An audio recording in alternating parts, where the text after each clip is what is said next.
as accións de mulleres rurais son moi importantes, porque sacamos a xente da casa, hai pouca xente nas aldeas, entonces hai que mobilizala. Custa traballo, pero estámoslo conseguindo.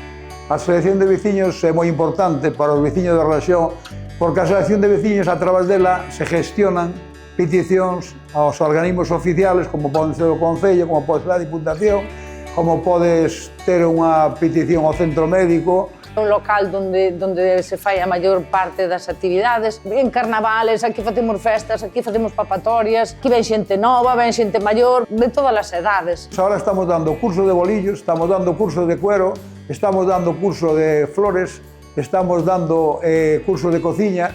Na asociación levamos a cabo moitas cousas, porque temos pandeireta, temos risoterapia, temos horta, temos gimnasia, e moitas festas tamén, porque cando tal reunímonos e punto, armamos unha festa e listo.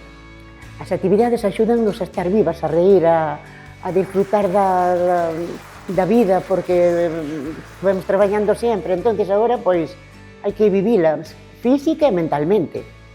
Isto é moi importante manter estas instalacións, unha porque faz veciñanza, faz pueblo, faz unión, e aquí pois, é un sitio onde te podes reunir, onde botas unha parolada, onde ve os veciños. Queremos que isto que siga, que nos bote unha man para poder disfrutar disto, pero claro, para mantelo un pouquiño decente e ben.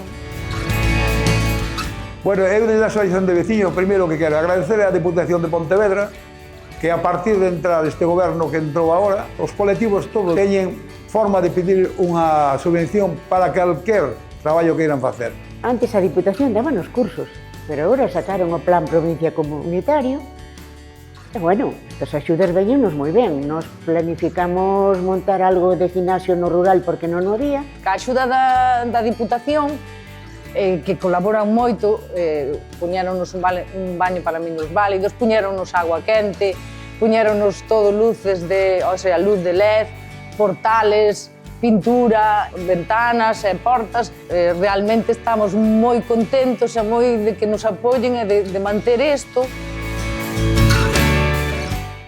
Temos a colaboración total do Concello e da Diputación, cousa que a Diputación anterior non daba ninguna subvención para os colectivos. Se non hai esas axudas, evidentemente a parroquia non das sufragado estes gastos.